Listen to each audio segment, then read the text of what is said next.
MJ reverb society welcome back guys. आज हम episode 101 explain करने वाले हैं 101। तो लास्ट एपिसोड में जैसा हमने देखा था कि जो फेंगयुआन था वो उसकी जो शाहवांग वाली आइडेंटिटी थी वो तो भाई एक्सपोज हो चुकी है। नॉर्थर्न प्लेन्स में वो ज़ॉम्बी अलायंस में जाना चाहता था जैसा वो बता रहा था, लेकिन वो कह रहा था कि इस सिचुएशन में हम कैसे जा पाएंगे ज़ॉम्बी अलायंस में, क्योंकि भाई अब तो फेंग ज्यूजे जैसी टीम, ओल्ड लॉर्ड कांगयांग, वो सब उसको ढूंढ रहे थे। एक्सपोज भी कर दिया था, नाम वाम फैला दिया था। और फेरी लिशान ने भी बताया था कि ये जो मतलब जगह है ज़ॉम्बी अलायंस, वहाँ पे ना अब रूल्स को और ज़्यादा स्ट्रिक्ट कर दिया गया है, एंट्रेंस को और ज़्यादा स्ट्रिक्ट कर दिया गया है, अच्छे से चेक कर रहे हैं पहले के मुकाबले। ये सब दिक्कतें थी, लेकिन फेंगयोन को वहाँ पे जाना ही जाना है। अब देखेंगे वो कब जाएगा, कैसे जाएगा, ये सब बताया गया था। अब स्टार्ट करते हैं अपना एपिसोड 101। आसमान पूरी तरह से बादलों से ढका हुआ था और सफेद बर्फ बिल्कुल धूल जैसे लग रही थी। सारे के सारे पहाड़ सिर्फ बर्फ में खड़े थे और जंगल भी बर्फ की लेयर में ढक चुका था। पूरा सीन ऐसा लग रहा था जैसे बादलों का समुंदर हो। पहले पीक से एक रेनबो निकला और मीटियोर जैसा हवा में तेजी से उड़ गया। स्नोई माउंटेन के जितने भी पीक ओनर थे उन सबकी नजर उस रेनबो पर चली गई। पीक ओनर पहला कहता है, ओल्ड इंस्पेक्टर ने फिर से एक ऑर्डर भेजा है। दूसरा पीक का ओनर कहता है, पता नहीं इस बार इमॉर्टल मटेरियल कलेक्ट करने का काम किसको मिलेगा। तीसरा बोलता है, बस दुआ करो यार मैं ना हूँ। वो रेनबो एक खूबसूरत आर्क बनाता हुआ सीधा थर्ड पीक में चला गया। बाकी पीक के ओनर ने अंदर ही अंदर रिलीफ की सांस ली और कहा कि बच गए। अच्छा, तो यहाँ पे जो ऑर्डर्स आते हैं ना वो इसी तरीके से आते हैं कि एक ऑर्डर वाला आसमान में लाइट जाती है और जहाँ पे भी वो लाइट गिरेगी उस वाले पर्सन को वहां पे करना पड़ेगा, यानी उस ओनर को करना पड़ेगा काम, उस पीक के ओनर को। अब उन वो बाकी लोग तो बच गए थे तो खुश थे। थर्ड पीक के अंदर फेरी लिशान एक स्नेही, थोड़ा शाइनी टाइप का लेदर था, ड्रेस में रेडी थी। ड्रेस के नीचे का हिस्सा सिल्वर था जिसमें नाइट स्काई और ग्रास लैंड का सीन बना हुआ था। ऊपर से मून का डिजाइन था। यह आउटफिट नॉर्थर्न पैंस का स्टाइल था। फेरी लिशान ने अपना प्रीशियस पर्ल हेडबैंड पहना था। उसने अपनी आंखें बंद की और ध्यान से इमॉर्टल प्राइमेसी में ध्यान लगाया। उसके इमॉर्टल प्राइमेसी के अंदर एकदम वो जो बर्ड्स थी एकदम इधर से उधर जा रही थी, चिल्ला रही थी, फूल खिल रहे थे। पूरा एनवायरनमेंट एकदम स्प्रिंग जैसा था, एकदम बहुत अच्छा लग रहा था, एकदम बढ़िया। अच्छी ठंडी सी हवा चल रही है, तुम पेड़ के नीचे बैठे हो, एकदम सुकून वाला जो होता है ना, एकदम ऐसा टाइप का था। वहाँ के लश ग्रीन फॉरेस्ट, पहाड़ और ग्रीनरी एक पेंटिंग जैसे लग रहे थे। बहुत सारे प्रीशियस मटेरियल वहाँ थे। कुछ डेसोलेट प्लांट भी थे और कुछ एशियन डेसोलेट प्लांट भी ग्रो हो रहे थे। इमॉर्टल प्राइमेसी के बीच में एक लाइन के अलोंग वेस्ट डीप घास थी जिसमें ना एक छोटी सी माउंटेन थी। पहली नज़र ना उस माउंटेन पे एक छोटी सी माउंड लगी थी, यानी एक पहाड़ टाइप का था। देखने में बहुत अजीब था कि एक छोटे से हाथ साइज का यानी पाम साइज का एक पहाड़ क्या कर रहा है। लेकिन पता चलता है कि वही था मिनी स्कूल माउंटेन, जो दुनिया के रेयर स्केड्यूल डोमेन में से एक था, जिसका जिक्र रेंजू जैसे रेयर टेक्स्ट में भी होता था। मिनी स्कूल माउंटेन के अंदर बहुत सारे मिनी मैन उड़ते थे। वो घास के अंदर फ्लाई कर रहे थे क्योंकि वो बहुत छोटे थे। उनके लिए ये घास बड़े टॉल ट्रीज के बराबर थी। मिनी मैन मेहनत से काम कर रहे थे, बिल्कुल हनी बी की तरह। फेरी लिशान उन पे ध्यान से नजर बना के बैठी थी। थोड़ी देर तक देखने के बाद उसका चेहरा सेटिस्फाई लग रहा था। जब फेरी लिशान ने मिनी स्कूल माउंटेन हासिल किया था तब मिनी मैन उसके साथ कॉर्पोरेट करने को रेडी नहीं थे। वो बहुत ज़्यादा इधर से उधर बिखरे थे, सस्पेक्ट कर रहे थे कि इसको मतलब फेरी लिशान ठीक है कि नहीं। लेकिन फेरी लिशान ने कोई मतलब कुछ ज़्यादा वो सब नहीं दिखाया, मतलब नॉर्मल नहीं। उसने कैरेटिस्टिक स्ट्रेटेजी यूज़ की। एक मिनी मैन को पपेट को लीडर बना लिया, एक को, और जो भी आसपास रेसिस्ट कर रहे थे फिर उसी पपेट ने, जो फेरी लिशान का था, उसी पपेट ने सबको कन्विंस करा कि अरे देखो अभी कुछ कर थोड़ी ना रही है, कुछ करा तो हम भाग जाएंगे, ये करेंगे वो करेंगे, आवाज़ उठाएंगे ये, लेकिन अभी तो कुछ करा ही नहीं तो अच्छे से रह लेते हैं। तो ऐसे टाइप का होता है ना, मैनिपुलेट करना, वैसे ही करा। मिनी मैन फेदरमैन जैसे जिद्दी नहीं थे, लेकिन कुछ लोग लॉयल भी थे। फेरी लिशा ने 40% मिनी मैन को मार डाला, तब फाइनली पूरा मिनी मैन ट्राइब इसके कंट्रोल में आ गया। उसके बाद फेरी लिशा ने मिनिस्कुल माउंटेन को अपने इमोर्टल प्राइमेसी में शिफ्ट कर दिया। मिनी मैन के हेल्प से उसके would path resource lightning speed से प्रोड्यूस होने लगे। हेरी मैन के पास रिफाइनमेंट पाथ के दाव मार्क्स होते हैं। उनका गुड रिफाइनमेंट टैलेंट नेचुरल होता है। फेदरमैन के पास क्लाउड पाथ के दाव मार्क्स होते हैं और विंग्स होते हैं। वो आसमान में फ्रीली फ्लाई कर सकते हैं। मिनी मैन के पास होती है वुड पाथ के दाव मार्क्स, जिनसे वो जहाँ भी रहते हैं वहाँ एक तरीके से पूरा फॉरेस्ट टाइप का ग्रो होता है। मिनी मैन के पास पुरानी जनरेशन से इनहेरिटेड टेक्निक हो सकती हैं। ये रेस प्लांट्स और फ्लावर को ग्रो करने में सबसे एक्सपर्ट थी। पेरी लिशान सोचते हुए कहती है, मिनी मैन वैसे काफ़ी एक्स्ट्रा ऑर्डिनरी होते हैं। मेरा जेड यिन ग्रास रैंक 7 इमोर्टल मटेरियल है। ये हमेशा विल्टिंग कंडीशन में था, लेकिन जब से मिनी मैन यहाँ रहते हैं सिर्फ आधा साल हुआ है और तब ये पूरा का पूरा फील्ड एकदम बढ़िया सा मिनी ग्रासलैंड बन गया है। सारे जेड इन ग्रास फुल वाइटैलिटी के साथ ग्रो हो रहे हैं। बस प्रॉब्लम ये है कि मिनी मैन की काउंट अब बहुत कम है। पिछली बैटल में आधे मर गए। अगर पहले जैसा नंबर होता तो मुझे हाफ टेंशन होती। ये क्या, 2 लेटर मेरे सामने आ गए। अब वो ये सब बात ही करी थी कि लेटर आ गए। फेरी लिशान ने विल किया और फील करा। 2 इन्फॉर्मेशन पाथ के गूबा मारे थे। एक बाहर के वर्ल्ड से स्पेस के थ्रू आ रहा था और दूसरा अपने ही ब्लेस लैंड से निकला था। और यूजिंग मूविंग पर्सपेक्टिव कप को फेरी लिशान ने अपने आंखों खोली और आंखें खोलने के बाद पहले एक लेटर को उठाया जो रेनबो के फॉर्म में स्काई से उसके हाथों में आया था। उस रेनबो के लेटर में देखा कि अपने ही जो मतलब मन भेजते हैं ना, अपना मन उसके अंदर भेजा, गू के अंदर डाला। तो जैसे उसने एक्सपेक्ट किया था कि ओल्ड इंसेक्टर शू होने का ऑर्डर है, उसके लिए एक इमोर्टल मटेरियल करेक्ट करने का टास्क है। फेरी निशान कहते हैं concealing heaven dust, rock dragon eye, elephant tusk flame. इस बार मुझे 3 इमोर्टल मटेरियल इकट्ठा करने हैं। अब वो थोड़ा सा सोच रही थी कि यार ये तो है इमोर्टल मटेरियल, यार हल्की चीज़ तो है नहीं। इन तीनों मटेरियल में रॉक ड्रैगन आई और एलिफेंट टस्क फ्लेम दोनों रैंक 7 इमोर्टल मटेरियल थे, लेकिन कंसीलिंग हेवन डस्ट तो रैंक 8 था, बहुत ही रेयर और प्रीशियस था। एलिफेंट टस्क फ्लेम एक छोटी सी फ्लेम होती है जो एशियन डेसोलेट बीस्ट एलिफेंट के मरने के बाद टस्क में बन जाती है।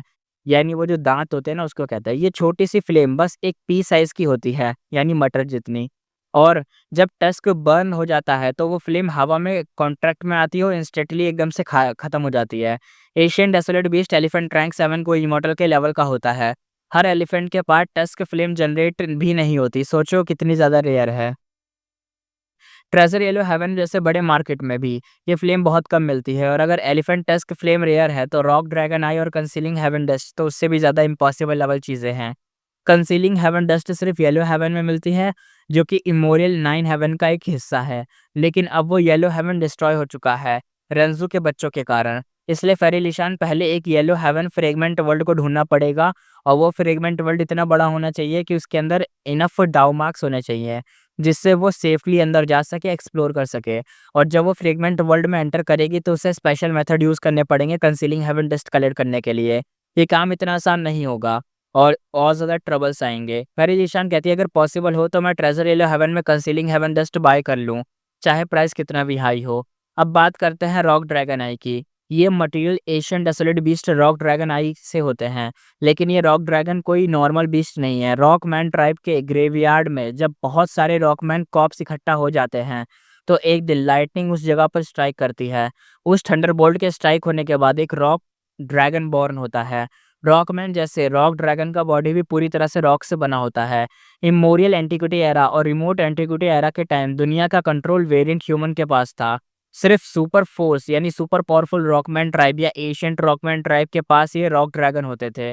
उस जमाने में रेंजू, उसके 10 बच्चे, even primordial origin immortal vulnerable और स्टार कंस्टलेशन इमॉर्टल वनरेबल जैसे लेजेंड्स भी थे। लेकिन ह्यूमंस बहुत कम थे। रॉक ड्रैगन रॉकमैन ट्राइब का गार्डियन बीस्ट होता था। रॉकमैन लोग मानते थे कि रॉक ड्रैगन उनके एंसेस्टर का ही रिवाइवल है। वेरिएंट ह्यूमन के वॉर्स में रॉक ड्रैगन ने बहुत सीन लूट लिया था, यानी बहुत बार सीन ऐसा बचा था लूट पाट का। वो दुनिया के सबसे बड़े तगड़े बीस्ट ऑफ वार में गिने जाते थे। और रॉक ड्रैगन को पेन फील नहीं होता था, उनके डिफेंस नेक्स्ट लेवल थी। वो बहुत बोल्ड होते थे, अगर उन्हें चोट भी लगती थी तो भी कोई रॉकमैन अपने आप को उस इंजर्ड एरिया में सेक्रीफाइस कर लेता था।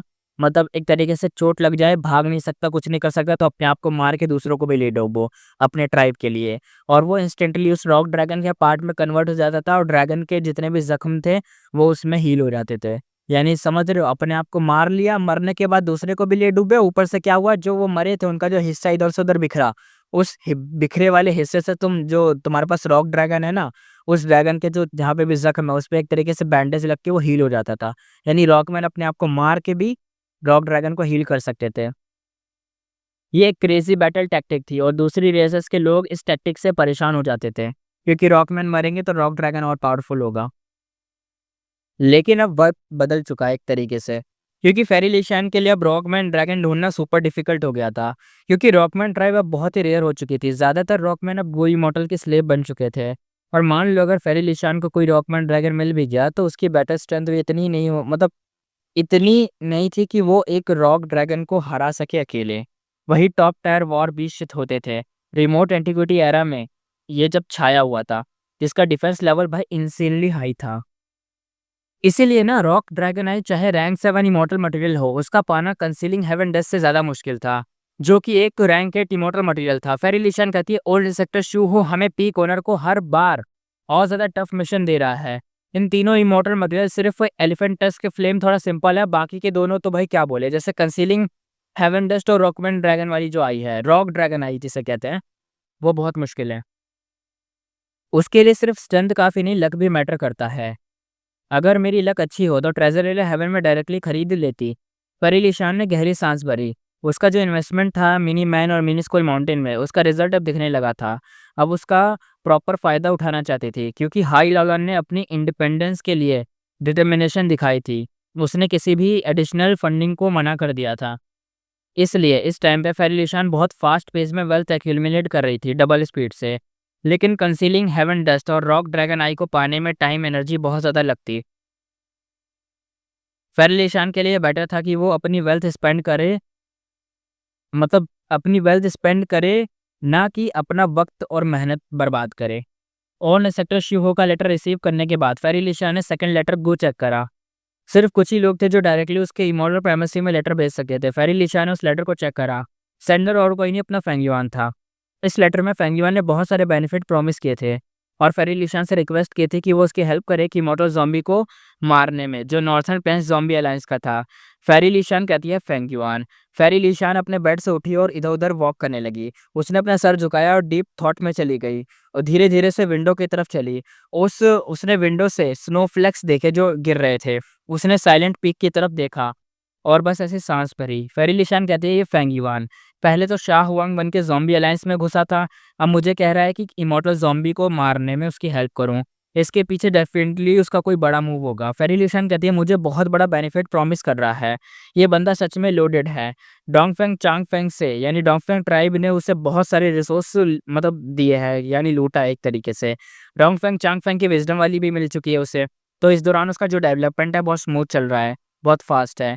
फेरी लिशन कहती है अभी नॉर्थर्न प्लेन्स का सीन टोटली ट्रबुलेंट है। सेंट्रल कॉन्टिनेंट के गू इमॉर्टल्स की इन्वेस्टिगेशन टीम भी अभी कहीं छुपी हुई है। ऐसे में भी फेंगयुआन अटैक करना चाह रहा है, मतलब ज़ॉम्बी अलायंस से मिलने वाला बेनिफिट उसके लिए सुपर इंपॉर्टेंट है। क्या वो किसी और इमॉर्टल ज़ॉम्बी के कंट्रीब्यूशन पॉइंट छीन कर ज़ॉम्बी अलायंस के रिवाइवल और ज़ॉम्बी स्टेटस से छुटकारा पाने वाले रिसर्च का रिजल्ट पाना चाहता है? ये सोच के फेरी लिशन की आंखों में एक शार्प लाइट चमकी। अब सीन कट होता है सेंट्रल कॉन्टिनेंट हेवनली कोर्ट का सीन दिखा जाता है। White jade palace full bright था। 4 Gu immortal north south east और वेस्ट में खड़े थे। बीच में था एक rank 9 immortal Gu house, heaven overseeing tower, old heaven overseeing tower lord east side पे अपना वॉक स्टिक के साथ। उसकी आंखों में एक शार्प लाइट चमक रही थी और वॉक स्टिक के साथ इधर से उधर घूम रहा था। ओल्ड हेवन सिंह टावर लॉर्ड कहता है रिकवरी ऑफ फेट अब शुरू होती है। उसने अपना वॉकिंग स्टिक हवा में उठाया, जैसे किसी स्टील रॉक को हिट किया हो। एक क्लियर मेटेलिक साउंड आई। तुरंत ही लाइट का एक्सप्लोजन हुआ। काउंटलेस गूवॉर्म हवा में उड़ने लगे। एक जाइंट गू फॉर्मेशन बन गया। रे ऑफ लाइट रेनबोज का कॉम्बो उस जगह पे मर्ज हो गया। एक ह्यूज फॉर्मेशन एरे रेडी हो गया। First timer female Gu immortal Bai Cangshui shocked होकर बोली, ये रिफाइनमेंट पाथ गो फॉर्मेशन एक स्टेप दूर है रैंक 8 इमॉर्टल गो हाउस बनने से। Immortal Gu house basically cultivation path से लिंक्ड होते हैं, फॉर्मेशन पाथ का अल्टीमेट वर्जन होते हैं। वेस्ट साइड में एक यंग लुकिंग बंदा वाइट क्लॉथ में था, लियांग जू शेंग स्माइल करते हुए कहता है, ये रिफाइनमेंट पाथ गू फॉर्मेशन सच में नेक्स्ट लेवल है। फेरी कांग शुई नीचे देखो जरा। उसने हवा में एक ग्रैब किया और एक huge amount of rock dragon eye throw कर दिए। Rock dragon ice refinement path Gu formation में गए और कुछ ही सेकंड में ब्रेक होकर उस फॉर्मेशन में फ्यूज हो गए। Bai Kang Shui totally shock थी। इतने सारे रॉक ड्रैगन आई और इमॉर्टल मटेरियल प्रोसेस करने की स्पीड इंसेन है। अब सीन कट होता है हु इमॉर्टल बेस्टलैंड का सीट डांगहुन पैलेस। फेंगयुआन कहता है फेंगयुआन ने अपना हाथ इस इन्फॉर्मेशन पाथ गूबॉम पे एकदम क्रश करके दबा दिया। उसका रिक्वेस्ट रिजेक्ट हो गया था जब फेरी लिशान से जो मिला था। फेंगयुआन कहता है मुझे अभी रेस्ट्रिक्ट करना चाहते हैं ये छोटी सोच वाली प्रेटी औरतें। और उसका एक्सप्रेशन थोड़ा ग्लूमी था। फेंगयुआन कहता ओ उसके इमॉर्टल प्राइमेसी में एक फॉर्मेशन है, फॉर्मेशन कर रहा हूँ, एक इन्फॉर्मेशन पाथ गूबॉम आया है। फेंगयुआन कहता है क्या फेरी लिशान ने अपना डिसीजन चेंज किया है? फेंगयुआन ने उस फॉर्म को चेक करा और बहुत सरप्राइज हो गया। ये तो लांग या लैंड स्पीड का रेनफोर्समेंट के लिए रिक्वेस्ट है। फेंगयुआन के हाथ लग चुका था एक नया Trump card, change from immortal वाला जो गु है ना, चेंज फ्रॉम इमॉर्टल वो किसी भी फॉर्म में ट्रांसफॉर्म हो सकता था। प्लान सिंपल था, दोबारा ज़ॉम्बी अलायंस में घुसना, लेकिन प्रॉब्लम ये थी कि उसका पुराना जो भेस है शाहुआंग ऑलरेडी एक्सपोर्ट हो चुका है, यानी एक तरीके से बाहर आ चुका है, एक्सपोज़। और प्लान यहाँ पे सिंपल तो है लेकिन मुश्किल भी है। अब तो नया आइडिया आया है, किसी एक ज़ॉम्बी अलायंस मेंबर को सीक्रेटली मार के उसकी शक्ल लेके घुसना। रिस्की मूव था लेकिन अब यही ऑप्शन बचा था। अब दिक्कत ये थी कि ज़ॉम्बी अलायंस का कोई भी मेंबर किल करना सीक्रेटली मुश्किल था। बैटल का सीन बड़ा होता है, चेस करना पड़ता है, अगर दूसरे ज़ॉम्बी को पता चल जाता तो game over. Feng yuan powerful था लेकिन उसके पास एक बड़ा वेपन नहीं था, बैटलफील्ड किलर मूव। ये एक ऐसा स्पेशल मूव होता है जिसमें तुम खुद को एक तरीके से प्राइवेट बैटलफील्ड क्रिएट कर लेते हो, जहाँ पे बाहर वाला कोई सिग्नल भेज नहीं सकता, बाहर से कोई सिग्नल आ नहीं सकता। फेंग युआन के पास ये मूव नहीं था, उसके टीममेट्स हाई लालन और ताई बैनशिंग के पास भी नहीं था। लेकिन एक पर्सन था जिसका नाम फेरी लिशान थी, उसके पास ये बैटलफील्ड मूव मतलब एक तरीके से था, जिसका नाम था पियर ऑर्चार्ड। प्लान ये था कि किसी ज़ॉम्बी को वहाँ पे पकड़ के लाओ, क्वाइटली फिनिश करके काम ही खत्म कर दो उसका। प्रॉब्लम ये थी कि फेरी लिशा ने हेल्प करने से मना कर दिया था। तभी फेंग युआन के इमॉर्टल प्राइमेसी में एक अर्जेंट मैसेज आया। सेंडर यहाँ पे लांग या लैंड स्पीड था। नॉर्मली लांग या ब्लेसलैंड किसी हेल्प की जरूरत नहीं पड़ती उसको, उसके पास 12 डेसोलेट बीस्ट होते हैं, स्ट्रॉन्ग डिफेंस, एक पावरफुल एनर्जी सोर्स था, heavenly essence, treasure, real lotus. Feng yuan shock में कहता है, ऐसे स्ट्रॉन्ग डिफेंस के बाद भी लांग या लैंड स्पीड हेल्प क्यों मांग रहा है? क्या सिचुएशन इतनी बदल गई है? उसका ब्रेन तुरंत ही ट्रिगर हुआ, ये कोई बड़ा चेंज हो सकता है। रिस्क हाई था बट रिवॉर्ड भी हैवी मिलेगा। पास्ट में हेवनली कोर्ट ने भी लांग या ब्लेसलैंड को कैप्चर करने के लिए मैसिव लॉस उठाया था, लेकिन फायदा भी ह्यूज मिला था। फेंग युआन ने डिसाइड किया कि लांग या लैंड स्पीड के साथ टीम अप करना वर्थ रहेगा। पास्ट डीलिंग कितनी सक्सेसफुल रही हैं और अब देखेंगे तो एक तरीके से अलायंस बन जाएगी और ये नया ट्विस्ट लाएगा तो क्या पता फायदा भी हो। पास्ट टाइम में फेंग युआन ने ब्लफ और जुगाड़ से ना लांग या लैंड स्पीड से काफी फायदा उठाया था। गु इमॉर्टल बनने के बाद उसकी जो रैपिड प्रोग्रेस थी उसमें लैंड स्पीड का बड़ा रोल था, स्पेशली जब वो अर्ली स्टेज में मिड स्टेज तक गया था, जो नॉर्मली एक टफ फेस होता है।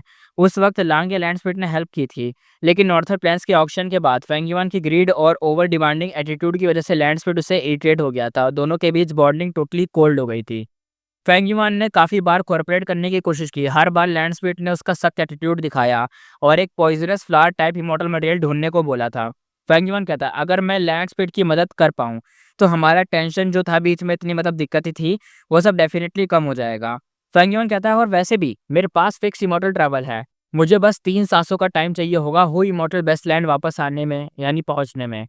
एनिमीज चाहे कितने भी स्ट्रांग हो, मैं कम से कम 3 सांसों का टाइम तो ले ही सकता हूँ, राइट? फेंग युआन ने सोचा, हाँ, लांग या लैंड स्पीड रेनफोर्समेंट को मांग रहा है, बट हो सकता है सिचुएशन इतनी डेंजरस ना हो। उसको हमेशा लगा कि लांग या ब्लेसलैंड की फाउंडेशन सुपर सॉलिड है। पास्ट लाइफ में भी उस जगह ने 7 वेव्स ऑफ अटैक को रेसिस्ट किया था, यानी झेला था। इवन फेंग जीजे जैसे पावरफुल बंदा भी यहाँ सेक्रीफाइस हो गया था और अभी तो 4th वेव चल रही थी। सब कुछ डीपली सोचने के बाद फेंग युआन ने डिसाइड किया कि लांग या लैंड स्पीड की हेल्प करनी चाहिए। वैसे भी कोई यूफी जैसे हॉट ब्लडेड बच्चा नहीं था जो दोस्तों के लिए बिना सोचे समझे खड़ा हो जाए, चाहे नुकसान हो या फायदा। वो था फेंग युआन, एक डमनी पाथ गोई मॉडल। उसके लिए प्रॉफिट ही सब कुछ था, कोल्ड कैलकुलेशन से ही वो काम करता था, दोस्तों की जरूरत नहीं थी, सिर्फ फायदे के टूल्स से ही चाहिए होते थे उसको। फेंग युआन के लिए अलाइस बराबर क्या होता था, टूल्स ऑफ बेनिफिट। ये तो आयनो कोसी की लाइन है। तभी कोइंसिडेंस से ताई बयानशिंग भी आया, उसने उस लेटर के बारे में पूछा। टर्न आउट लांग या लैंडस्पीड ने उसको भी रेनफोर्समेंट का लेटर भेजा था। वैसे ताई बयानशिंग का रिलेशन लैंडस्पीड के साथ काफ़ी बेटर था क्योंकि उसने लांग या बेस्ट लैंड को रिस्टोर करा था। फेंग युआन ने अपना डिसीजन ताई बयानशिंग को बताया और ताई बयानशिंग ने अप्रूव कर दिया। फेंग युआन ने तुरंत ही स्टार गेट को यूज़ करके लांग या लैंडस्पीड के पास आ गए। ताई बयानशिंग ने अर्थली क्लैमिटी तो पास कर लिया था, तो अभी तो उसको थोड़ा बहुत टाइम चाहिए था अपना इमोटर प्राइमेसी रिकवर करने के लिए। यहाँ पे लैंड स्पीड कहता है, तू आ गया फेंग युआन? फेंग युआन ने देखा कि लांग या लैंड स्पीड बिल्कुल टायर्ड नहीं था, कोई इंजरी भी नहीं थी। उसने तुरंत ही गैस कंफर्म किया और हंसा। फेंग युआन कहता है, यह है तेरा एटीट्यूड एक लाइफ सेविंग बेनिफैक्टर के लिए? लांग या लैंड स्पीड कहता है, हाँ, मुझे क्या नहीं पता, तो बिना फायदे की मेरी हेल्प करने सोचेगा भी नहीं। अगर ये सिचुएशन अर्जेंट ना होती ना तो मैं तुझसे हेल्प ही नहीं मांगता। और वो आई रोल कर देता है, पीछे मुड़ जाता है ऐसे कि मैं तो हेल्प ही नहीं मांगता। लेकिन फिर भी लैंड स्पीड का एटीट्यूड अब पहले से काफ़ी बेटर था। लैंड स्पीड कहता है, एनिमीज को भगाने के बदले मैं तुझे एक रिवॉर्ड दूंगा, रैंक 6 इमॉर्टल गू का रेसिपी, ऑल आउट एफर्ट गू। फेंग युआन ने थोड़ा-सा एकदम देख ऐसे देखा मैंने हैं? सही में है? फेंग युआन कहता है रिवॉर्ड की बात बाद में करेंगे। पहले इन इन्वेडिंग वो इमॉर्टल का सीन निपटा लेते हैं। फेंग युआन ने अभी कोई डिमांड नहीं की, थोड़ा कंसर्न दिखाया सिचुएशन का और ये देखकर लैंड स्पीड काफ़ी अच्छा लगा कि भाई ये एटलीस्ट कम से कम अपना एफर्ट तो डालेगा ना चीज़ में। लैंड स्पीड कहता है फॉलो मी। लैंड स्पीड ने फेंग युआन का आर्म पकड़ा, 1 सेकंड में दोनों क्लाउड बिल्डिंग के टॉप फ्लोर पे पहुँच गए। इससे क्लियर हुआ कि लैंड ये जो था ना ब्लेस्ड लैंड, इसमें स्पेस पाथ के दाव की जो क्वांटिटी थी कितनी ज़्यादा थी, क्योंकि 1 सेकंड में ही पहुँच गए थे, टेलीपोर्ट हुए हैं ना। अगर स्टार फ्रॉम ब्लेस्ड लैंड जैसी जगह होती, जहाँ स्पेस पाथ के दाव कम थे, तो बस फास्ट फ्लाइंग स्पीड होती, टेलीपोर्ट नहीं, यानी स्पीड में यहाँ से उड़ के वहाँ जाते। फेंग युआन ने आसपास देखा, पूरा सीन चेंज हो गया था। पहले लांग या ब्लेस्ड लैंड में क्लाउड सॉइल वाइड एरिया में फैला हुआ था, क्लियर स्काई था और 12 क्लाउड बिल्डिंग थे, साइड बाय साइड खड़े थे। लेकिन अब पूरा एरिया एकदम डेंस फॉग से भरा हुआ था, इतना थिक कि अपना हाथ भी ना दिखे। स्काई गायब था, ग्राउंड भी गायब था, पूरा फॉग ही फॉग था, हर जगह बस इनविजिबल चीजें दिख रही थी। दिख क्या रही हैं फिर, इनविजिबल है तो, यानी कुछ नहीं दिख रहा था। लैंड स्पीड कहता है ये फॉग एक स्पेशल गू फॉर्मेशन का रिजल्ट है, 12 वेव क्लाउड्स कन्फ्यूजन फॉर्मेशन। ये तब एक्टिवेट होता है जब ब्लेस्ड लैंड पे अटैक होता है। 12 क्लाउड्स बिल्डिंग एक्चुअली मॉर्टल गू हाउस हैं। ये ही फॉर्मेशन के कोर हैं। लुक, ये है वो इन्वेडर्स। लैंड स्पीड ने अपनी स्लीव्स वेव की और एक फेंग युआन के सामने मल्टीपल मिरर्स टाइप की स्क्रीन लगा दी। हर मिरर में एक एक गो इमॉर्टल दिख रहा था, कोई स्लो चल रहा था, कोई चार्ज कर रहा था। फेंग युआन के पुपेट्स एकदम से इंस्टेंटली श्रिंक हो गए। ओवर शॉकिंग एक्सप्रेशन के साथ कहता है, फेंग युआन कहता है ये लोग तो, अब पता चलता है Qin Baisheng, Jiang Yu, Hai Cheng, Shu Zongsi और ही लांगसी और 2 और लोग थे। एक ग्रीन रोब वाला वाइंड पाथ गुई मॉडल जो सुपर स्पीड से आगे बढ़ रहा था। दूसरा एक तरीके से ब्लैक रोब वाला था, मास्क पहने हुए था, फुल मिस्ट्री वाली वाइब थी उसकी। लैंड स्पीड कहता है पहचाना क्या इनको तूने? अब वो फेंग युआन को नोटिस कर रहा था ना कि उसका एक्सप्रेशन ऐसा कैसा है कि एकदम पहचान रहा है इनको। फेंग युआन सीरियस एक्सप्रेशन के साथ कहता है ये लोग बहुत पावरफुल है, स्पेशली उनका लीडर क्विन बाइशेंग। और तुम जानते हो ना क्विन बाइशेंग, हमें तो पहले पता था कि एक नॉर्मल बंदा है, क्लोन कल्टीवेटर है, लेकिन बाद में हमें पता चला ये लुओपो वैली का ओनर है भाई, इसके पास लुओपो वैली है, समझ रहे हो? और ये शैडो सेक्ट का बंदा है। नॉर्थर्न प्लेन्स का एक फेमस रैंक 7 एक्सपर्ट है क्विन बाइशेंग। लैंड स्पीड कहता है हाँ मुझे पता है, अगर ऐसा नहीं होता तो मेरी फॉर्मेशन का आधा हिस्सा टूटा नहीं होता। अभी सिर्फ 5 बिल्डिंग बची हैं, 2 ऑलरेडी इंकमैन सिटी के गो इमॉर्टल गार्ड कर रहे हैं, तो इस बिल्डिंग का गार्ड बनेगा और मैं एक और का, और बची हुई बिल्डिंग का ताई बैनशेंग को मिलेंगी। प्लानिंग बताता है वो यहाँ पे। फेंग युआन देखते हुए कहता है एनिमीज बहुत स्ट्रांग है, क्लाउड बिल्डिंग सिर्फ मॉर्टल गू हाउस है, इनको डिफेंड करना और साथ ही एनिमीज को रोकना काफी टफ होगा। अगर आप लोगों को याद नहीं है ना तो मैं बता देता हूँ। जब हमें रिवील हुआ था, पता चला था कि जो क्वीन बाइशेंग है असल में शैडो सेक्ट का बंदा है। लुओपो वैली के अंदर वो कुछ लोगों को लाया था, उनको प्लान बता रहा था कि देखो हमें अटैक करना है, बंदे चाहिए, वो बंदे इकट्ठा कर रहा था। हाई चेंग ने उसकी पावर देखी थी कि कैसे एक बंदे को उसने पूरा सप्रेस करके दबा ही दिया था। उसने किलर मूव तक यूज़ करा लेकिन एक चुटकी में उसने दबा दिया, क्योंकि क्वीन बाइशेंग के पास सोल पाथ का मतलब खतरनाक अटैक करा था, एकदम से उसकी सोल सप्रेस हो गई थी। तो याद होगा आपको वही चीज़। तो वो जो इनका प्लान था ना अटैक करना लांग या ब्लेसलैंड पे, तो हमें तो मैं एक तरीके से भूल भी गया था कि वो अटैक करेंगे कि नहीं, याद ही नहीं था। लेकिन अब जब ज़िक्र हुआ इस चीज़ का तो पता चल चुका है कि वो अटैक कर रहे हैं। तो इसी के साथ स्टार्ट करते हुए देखते हैं कि क्या होता है। फेंग युआन ने अपनी आंखों को थोड़ा-सा एकदम भय सिकोड़ा और चेहरे पर एक टेंशन भरी एक्सप्रेशन थी।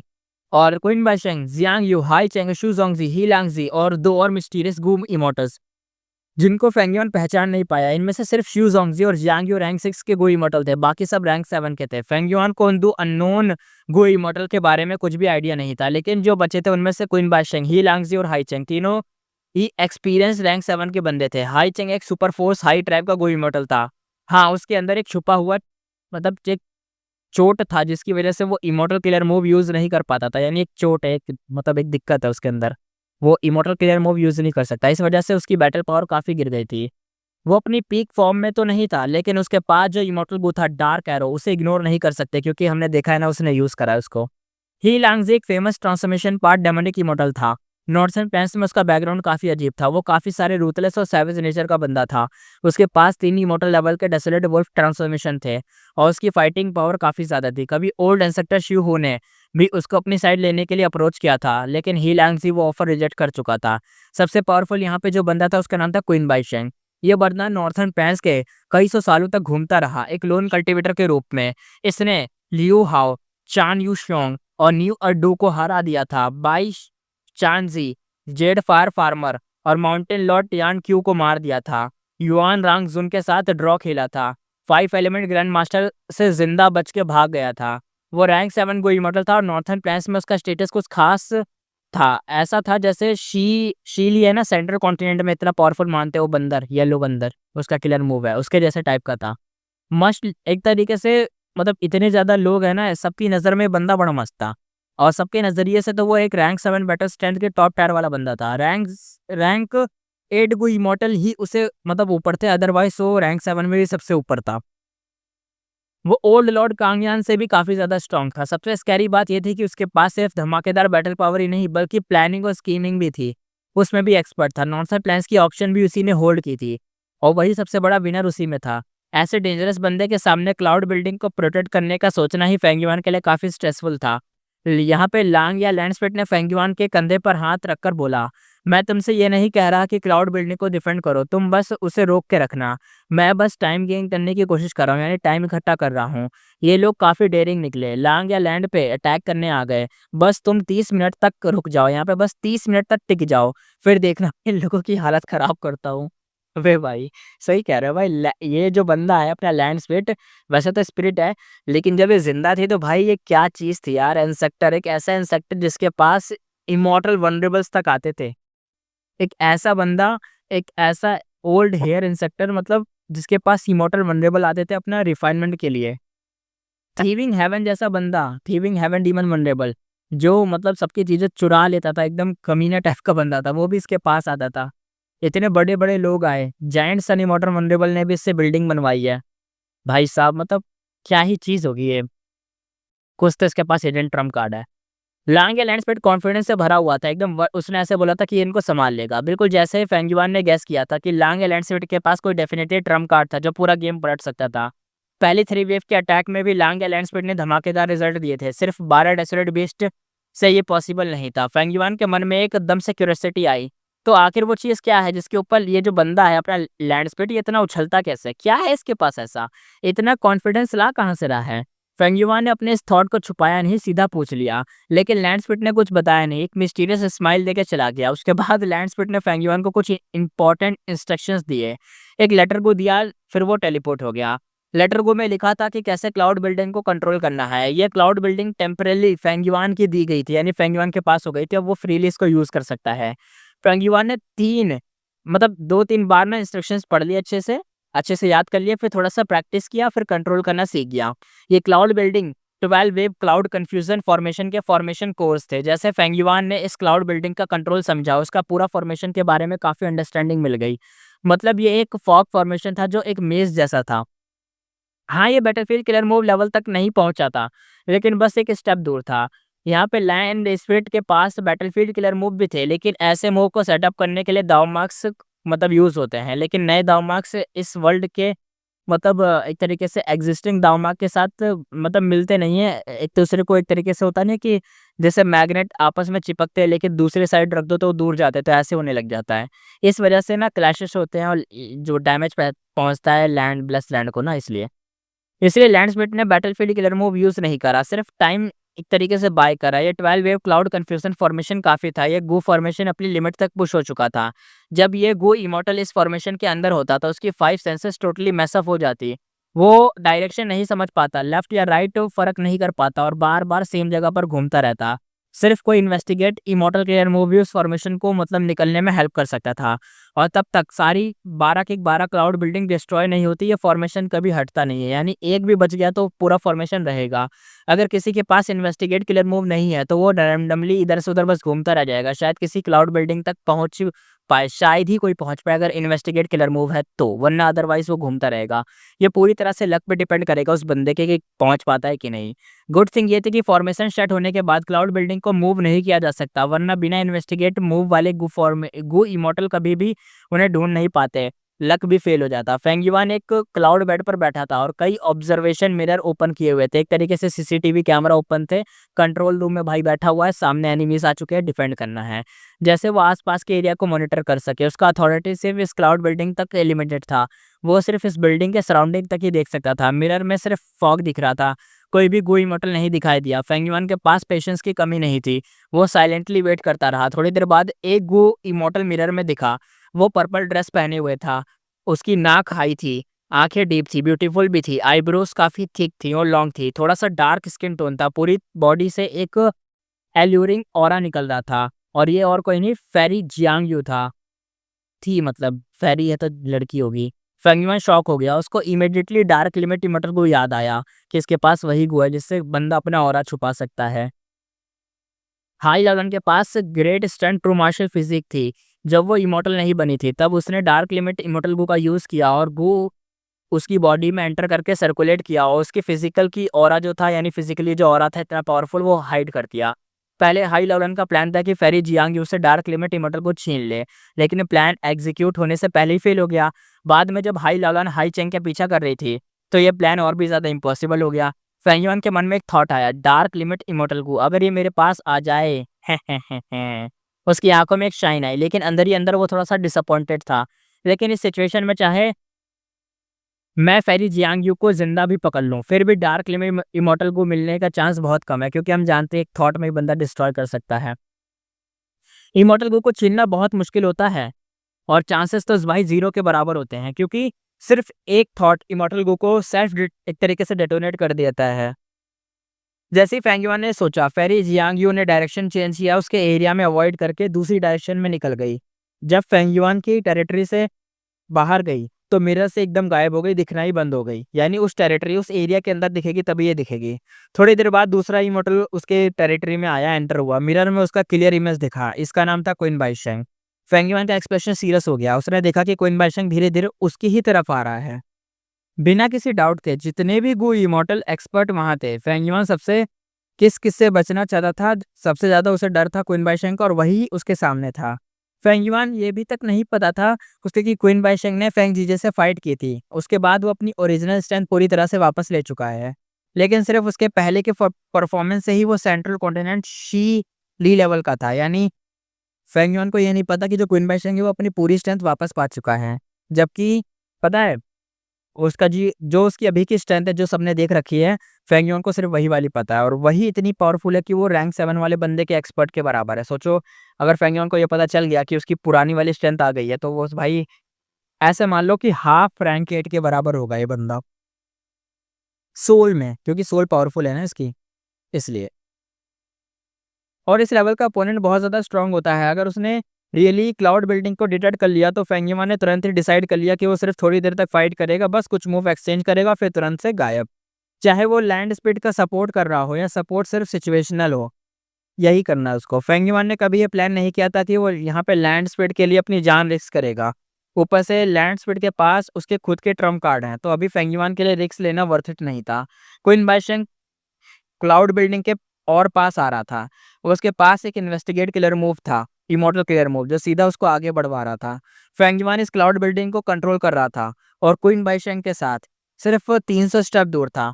बिल्कुल एक तरीके से लाइनर डिस्टेंस था। इन्वेस्टिगेट इमोर्टल किलर मूव का रेंज डेफिनेटली 300 स्टेप से ज्यादा होगा, लेकिन उसे रोक रहा था 12 वेव क्लाउड कंफ्यूजन फॉर्मेशन। जैसे ही क्वीन बाइशेंग एक सर्टेन डिस्टेंस तक पहुंचा, क्लाउड बिल्डिंग उसके इन्वेस्टिगेट रेंज में आ गया और उस मोमेंट में क्वीन बाइशेंग डायरेक्टली चार्ज करता है क्लाउड बिल्डिंग की तरफ। मतलब फेंगयुआन का पहला डिफेंसिव बैटल था वो फेल हो गया कि उसे कंफ्यूज करना, क्योंकि भाई उसके पास इमोटल का एयर मूव था तो फेल तो होना ही था। लेकिन ऐसे फेलियर से फेंगयुआन को कोई डर नहीं था। उसके ऊपर कोई साइकोलॉजिकल बर्डन नहीं था। फेंगयुआन के लिए चाहे कितनी भी बार लॉस हो, उसका फाइटिंग स्पिरिट कभी डाउन नहीं होता था। ना उसका प्लान चेंज होता था, ना उसका माइंड डिस्टर्ब होता था। लेकिन फिर भी एक सडन चेंज हुआ। क्वीन बाइशेंग का एक्सप्रेशन सडनली बदल गया। उसने अपना डायरेक्शन नॉर्थ ईस्ट की तरफ टर्न किया और सुपर फास्ट तरीके से फ्लाई कर गया। लांग या लैंड स्पीड की आवाज तुरंत ही सुनाई दी। सरप्राइज में बोला, नॉट ओनली उसका formation part technique immortal level का है, बल्कि गू फॉर्मेशन के अगेंस्ट काफी यूजफुल भी है। ये लोग एक्चुअली गू फॉर्मेशन के अंदर भी इंफॉर्मेशन ट्रांसमिट कर रहे हैं, एक दूसरे से बात कर रहे हैं। फेंगयुआन के एकदम हल्का सा अपना नेक मोड़ा, फिर फेंगयुआन कह रहा है, जब वो हम पे अटैक करने आई हैं तो ऑब्वियस है कि पूरा प्लान बना के ही आए होंगे। लेकिन तेरी बातों से लगता है कि पिछली बार उन्होंने ये टेक्निक यूज़ नहीं की थी। लैंडस्पीड थोड़ा चुप रहा, फिर वो बोलता है नहीं, पहले क्लाउड बिल्डिंग को डेसोलेट बीस्ट डिफेंड कर रहे थे। वो लोग इंडिविजुअली फाइट कर रहे थे और बस डेसोलेट बीस्ट को मार रहे थे ताकि क्लाउड बिल्डिंग डिस्ट्रॉय हो जाए। लेकिन इस बार मो तांग सांग और डेसोलेट बीस्ट दोनों मिलकर क्लाउड बिल्डिंग डिफेंड कर रहे हैं। लगता है उन्होंने अपनी टैक्टिक चेंज की है। जब उन्हें पता चला कि गो इमॉर्टल डिफेंड कर रहे हैं और अब वो लोग एक दूसरे को रेनफोर्स भी कर रहे हैं, यानी एक दूसरे की मदद कर रहे हैं। यानी उन्हें ये बात पता चल चुकी है कि हर क्लाउड बिल्डिंग के अंदर कोई ना कोई पर्सन है, एक इमॉर्टल वाला बंदा है जो बैठा हुआ है डिफेंड करने के लिए। इसलिए जैसे क्वीन बाई शेंग था टर्न लेके भाग गया ना, ऐसे ही बाकी सभी भाग जा रहे हैं, एक दूसरे की मदद कर रहे हैं और एक दूसरे पे बातें-बातें करके प्लान बना रहे हैं। तो यहाँ पे ये सब हो रहा था जो कि लैंडस्पीड ने नोटिस कर लिया और फेंग युआन ने भी। फेंग युआन का फेस थोड़ा-सा अजीब हो गया। फेंग युआन कहता है नॉट गुड। मो तांग सांग इंकमैन सिटी का लीडर है। उसका यहाँ आके हेल्प करना ऑलरेडी काफ़ी जेनरस है, लेकिन उसको फाइट करते वक़्त अपना आइडेंटिटी छुपाना पड़ेगा। अगर तेरा कनेक्शन मो तांग सांग से एक्सपोज़ हो गया तो नॉर्थर्न टेंस की इंकमैन सिटी ह्यूज क्राइसिस में आ जाएगी। और अगर मो तांग सांग को ऐसे हैवी रेस्ट्रिक्शंस के अंदर फाइट करना पड़ा, वो भी अगेंस्ट पावरफुल एनिमी जो नंबर से भी ज़्यादा हैं, तो क्लाउड बिल्डिंग को प्रोटेक्ट नहीं कर पाएंगे। लैंडस्पेड इमीडिएटली रिस्पॉन्ड करते हुए कहता है ये 12 वेव क्लाउड कन्फ्यूजन फॉर्मेशन लांग या ब्लैसलैंड के खुद के दाव मार्क्स यूज़ करता है ताकि एनिमीज को कंफ्यूज करे, उन्हें स्प्लिट करें ताकि वो इंडिविजुअली फाइट करें। टेक्निकली ये रैंक 6 और रैंक 7 के information path immortal killer move को भी आइसोलेट कर सकता है ताकि वो लोग आपस में बात ना कर सकें। चाहे उनके पास होल अर्थ गू भी हो, तब भी ये काम नहीं करेगा। लेकिन ये लोग एक दूसरे से ईज़िली बात कर रहे हैं, इसका कुछ तो कनेक्शन ज़रूर होगा पिछले कुछ अटैक वेव से, यानी कुछ तो इन्होंने ऐसा करा जिससे बात कर पा रहे हैं, वरना जो भी मैंने बताया उसके अकॉर्डिंग तो ये नहीं करना चाहिए था ऐसा इन्हें। लैंडस्पीड कहता है मुझे गो इमॉर्टल स्लेव बेच के प्रॉफिट कमाने का लालच नहीं करना चाहिए था, मुझे उन्हें मार देना चाहिए था। इनमें से किसी के पास बहुत इम्प्रेसिव विजडम पास टेक्निक होने का चांस है। मैंने उनके सारे मेमोरीज सोल से क्लीन कर दिए थे, फिर भी लैंडस्पीड ने पूरा एनालिसिस दिया। वो क्लियरली रिग्रेट फील कर रहा था कि उसने क्यों बेचा। असल में उसे ऐसा लग रहा है ना कि उसने वो जो देखा नहीं था कि पिछली बार अटैक हुआ था तो उसने कुछ लोगों को कैप्चर कर लिया था। फिर जो ऑक्शन हुआ था फेंग युआन ने मतलब वहाँ पे उन लोगों को बेच दिया था। लैंडस्पीड को पैसे भी दिए थे, मटेरियल भी दिए थे और थोड़ा बेनिफिट भी फेंग युआन को मिला था। लेकिन उसका रिस्क हम जानते थे कि लोगों को पता चल ही जाएगा, अटैक होगा, फिर दिक्कत आएगी। तो आज वो हो ही गया। इसीलिए थोड़ा मतलब अजीब लग रहा था इसको, अब रिग्रेट कर रहा था। फेंग युआन ने भी लैंडस्पीड के एनालिसिस से एग्री करा। वो इमॉर्टल बैटल करते हैं अपने ब्रेन से सब कुछ या बहुत इंटेलिजेंट तरीके से मतलब काम करते हैं। क्वीन बाईशेंग ने भी सिर्फ एक छोटी सी मूव की थी, अलाई को सपोर्ट करा था, उससे कितनी सारी डिटेल्स रिवील हो गई थी। इसी तरह पिछले कुछ अटैक वेव के थ्रू लांग या लैंड्स के पास बहुत सारे सीक्रेट लीक हो गए थे। फेंग युआन कहता है मैं वहाँ के बैटल सीन देख सकता हूँ। मिरर में तुरंत बैटल का सीन दिख गया। मो तांग एक डेसोलेट बीस्ट पे राइड कर रहा था और फाइट कर रहा था गु इमॉर्टल हाई चेंग से। मो तांग रैंक 6 गु इमॉर्टल था। मो तांग पता है कौन है ना, इंकमैन सिटी का लीडर है जो कि लैंड स्पीड के साथ अभी मिला हुआ है। लेकिन अगर इसकी आइडेंटिटी रिवील हो गई ना मो तांग की, तो लग जाएंगे गंदे वाले। तो ऑब्वियसली वो डिसएडवांटेज में था। उसका पाथ क्यूआई पाथ था, लेकिन वो लोग अलग मेथड यूज कर रहे थे फाइट के लिए। हाई चेंग के पास एक हिडन इंजरी थी, लेकिन वो स्टिल रैंक 7 था। उसने दाव ये जो डार्क एरो है ना वो यूज करे और गू यूज नहीं करा, लेकिन उसके पास फाइट का कंट्रोल था। सबसे बड़ा रीजन ये था कि मो तांग अपना आइडेंटिटी एक्सपोज नहीं करना चाहता था। उसके पास इंकमैन सिटी जैसे डिफेंड वाली चीज थी, यानी उसे डिफेंड करना था अपनी सिटी। वो उसे डेंजर में नहीं डाल सकता था लैंड स्पीड के लिए, इसलिए सिर्फ डेसोलेट बीस्ट को फाइट करने दिया था। खुद बस हीलिंग और डिफेंसिव टेक्निक यूज कर रहा था। डेसोलेट बीस्ट लिटरली एकदम फियरलेस था, लेकिन उसमें इतनी विजडम नहीं थी कि वो बैटल के सिचुएशन समझ सके। लेकिन मो तांग की जो अटेंटिव असिस्टेंस की वजह से डेसोलेट बीस्ट थोड़ा डिसएडवांटेज में होने के बाद भी फुल एनर्जी में था। वो काफ़ी देर तक होल्ड कर सकता था, लेकिन फेंग युआन को पता था कि क्वीन बाईशेंग अभी आ रहा है उसकी तरफ ही। जब वो वहाँ पहुँचेगा तो हाई चेंग और क्वीन बाईशेंग कुत्ता बना देंगे डेसोलेट बीस्ट का और डेसोलेट बीस्ट डेफिनेटली मारा जाएगा। जब फेंग युआन मोस्ट तांग शांग की सिचुएशन लेके टेंशन में था, तभी एक थर्ड फिगर फेंग युआन की एरिया में एंटर करता है। फेंग युआन कहता है शॉक में, क्या शूजोंग जी? उसको तो वहाँ से बैटलफील्ड में जाना चाहिए था ना, राइट? उसे कोई ऑर्डर फॉलो किया है क्या या कोई ऑर्डर ही नहीं मिला? क्या सीन चल रहा है? ये इधर कैसे आ रहा है? फेंग युआन कंफ्यूज था। उसके दिमाग में कुछ गैसेस आए। कुछ मोमेंट के बाद सू जोंगजी ने फेंग युआन का क्लाउड बिल्डिंग ढूंढ लिया। उसका मूवमेंट एक सेकंड के लिए रुक गया, फिर वो लिटरली लाइटिंग स्पीड से क्लाउड बिल्डिंग की तरफ शूट हो गया। फेंग युआन भी तुरंत ही खड़ा हो गया, उसका एक्सप्रेशन सीरियस हो गया। अब फिर बैटल स्टार्ट होने वाला था बिना किसी डिले के। लांग या ब्लेस लाइन इन्वेड करने वाले सातों को इमोर्टल में से जिस इमोर्टल का सबसे ज़्यादा फेंगियन सामना करना चाहता था वो था यहाँ पे शू ज़ोंगजी। क्योंकि शू ज़ोंगजी का कल्टीवेशन लेवल सबसे लो था। नेचुरली इसकी बैटल स्ट्रेंथ सबसे ज़्यादा कम होती है, यानी जिसका लेवल कम होता है। साथ ही फेंगियन ऑलरेडी शू ज़ोंगजी के साथ फाइट कर चुका था। उसकी लास्ट बैटल में शू ज़ोंगजी स्ट्रेंथ पाथ पैंथम्स आर्मी के हाथों पीछे हट गया था। काफ़ी बेइज्जती के साथ भागा था। सीधे शब्दों में शू ज़ोंगजी एक बार फेंगियन से हार चुका था। फेंगियन के पास फाउंडेशन का पूरा एक्सपीरियंस था, यानी उस टाइम का। फेंगियन कहता लेकिन इस फाइट में केयरलेस बिल्कुल नहीं हो सकता। मिरर में शू ज़ोंगजी देखते हुए जो क्लाउड बिल्डिंग की तरफ पास आ रहा है जिसमें फेंगियन छुपा था, उसके चेहरे पर कोई घमंड या अंडरस्टिमेट वाला वाइब नहीं था। एक्सप्रेशन बिल्कुल सही था। एक शेर भी रैबिट का शिकार करते वक्त अपनी पूरी ताकत लगाता है। फेंगियन का नेचर हमेशा से वेलिगेंट रहा है। और वैसे भी इस फाइट में फेंगियन के पास काफ़ी कंसर्न थे। पहला कंसर्न ये था कि ये एक सोलो बैटल थी। नो सॉरी, ये एक सोलो बैटल नहीं थी, क्योंकि ये पूरी एक मैसिव फाइट थी, इन्वेडर्स वर्सेस लांग या लैंडस्पीड।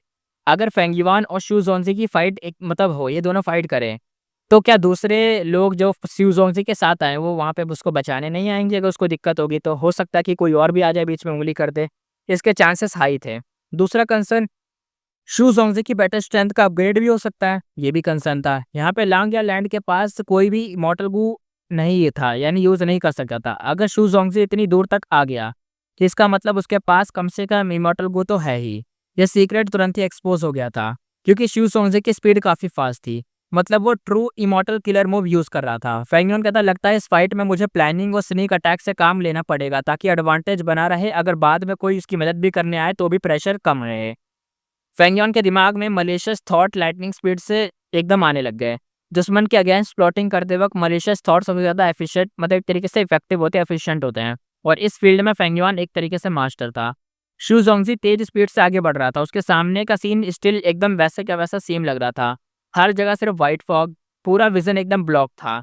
तेज फ्लाइट के दौरान थोड़ी देर हवा चल रही थी, लेकिन उसमें एक्साइटमेंट भरा हुआ था शू ज़ोंगजी के अंदर। शू ज़ोंगजी कहता है इमॉर्टल गो मॉर्टल गू का फ़र्क बस यही तो है, ट्रूली ऑसम एक्सपीरियंस है। यानी शू ज़ोंगजी के पास इमॉर्टल गू तो है ही, क्योंकि उसने सीधा कह दिया।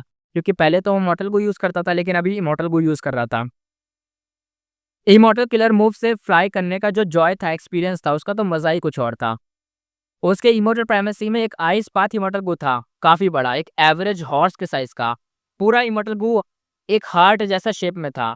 आइस का स्टैटू जैसे रियल लग रहा था, उसमें से फ्रॉस्ट एनर्जी निकल रही थी। ये सा आइस हार्ट इमॉर्टल गू ये आइस हार्ट इमॉर्टल गू शू ज़ोंगजी का खुद का नहीं था। उसे शैडो सेट के क्वीन बाईशेंग ने दिया था, ताकि ब्लेस लैंड को इन्वाइट करते वक्त शू ज़ोंगजी की स्ट्रेंथ बूस्ट हो सके। सिर्फ इमॉर्टल गू ही नहीं, क्वीन बाईशेंग ने शू ज़ोंगजी को कई इमॉर्टल किलर मूव भी दिए थे, जो आइस हार्ट इमॉर्टल गू के कोर से बनते थे। अटैक, डिफेंस, मूवमेंट, हीलिंग सब रिकवर हो सकते थे इससे। एक तरीके से सब कुछ था, यानी सब कवर था इसमें। शू ज़ोंगजी पहले से स्नो पाथ गो इमॉर्टल था। स्नो पाथ में आइस पाथ दोनों ट्विन्स पाथ होते हैं, ऑलमोस्ट सेम, क्लोजली लिंक्ड होते हैं। तो ये आइस पाथ इमॉर्टल गू उसके किलर मूव शू ज़ोंगजी के लिए परफेक्टली सूटेबल था। आइस हार्ट इमॉर्टल गू से बोन चिलिंग फ्रॉस्ट एनर्जी निकल रही थी, लेकिन शू ज़ोंगजी का हार्ट एकदम भाई बर्न हो रहा था, एकदम चिल्ला रहा था कि भाई अटैक करो, लड़ो चल के, क्योंकि हमारे पास इमॉर्टल किलर मूव है। क्वीन बाईशेंग ने शू ज़ोंगजी से प्रॉमिस किया था कि अगर इस मिशन में सक्सेस मिली तो ये आइस हार्ट इमॉर्टल को उसी का ही रिवॉर्ड मिल जाएगा, उसी का हो जाएगा।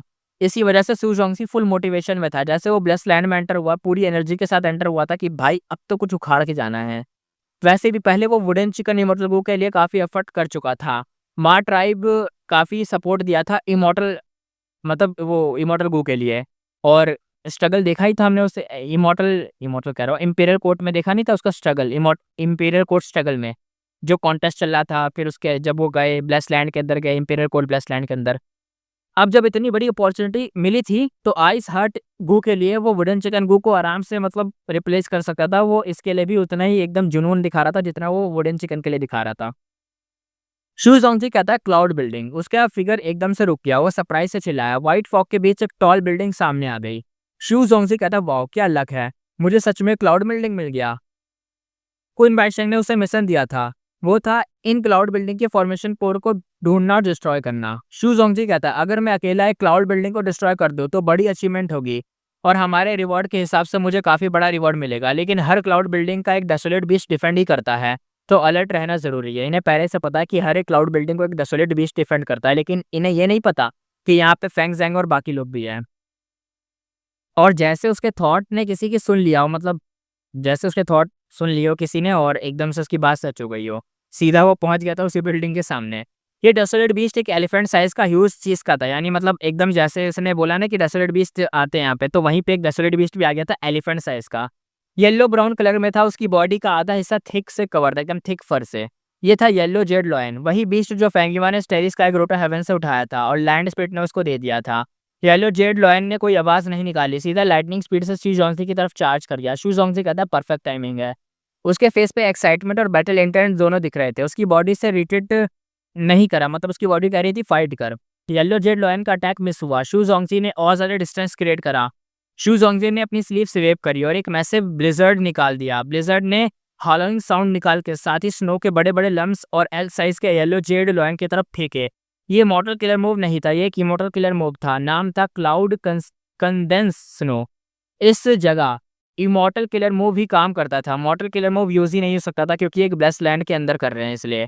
येलो जेड लॉयन अपनी आँखें भी नहीं खोल पाया और कोल्ड फ्रॉस्ट एनर्जी उसकी बॉडी में स्प्रेड हो गई और एक थिक फ्रॉस्ट लेयर उसके ऊपर बन गया। उसने अपना बॉडी शेक करा और ज़्यादातर फ्रॉस्ट को गिरा दिया। फिर शिव जोंजी की तरफ दोबारा से चार्ज करा। शिव जोंजी का फोकस उस पे ही था। उसने लाइटनिंग स्पीड से अपना डिस्टेंस मेंटेन करा। उसके इमॉर्टल किलर मूव की अटैक थोड़ी कम थी, लेकिन फ्रॉस्ट एनर्जी एनिमी की बॉडी को स्पीड कम कर रही थी, तो दिख रहा था effect. Yellow Z lion desolate beast size में बड़ा नहीं था, लेकिन स्ट्रेंथ और एजिलिटी दोनों में उसकी हाई थी।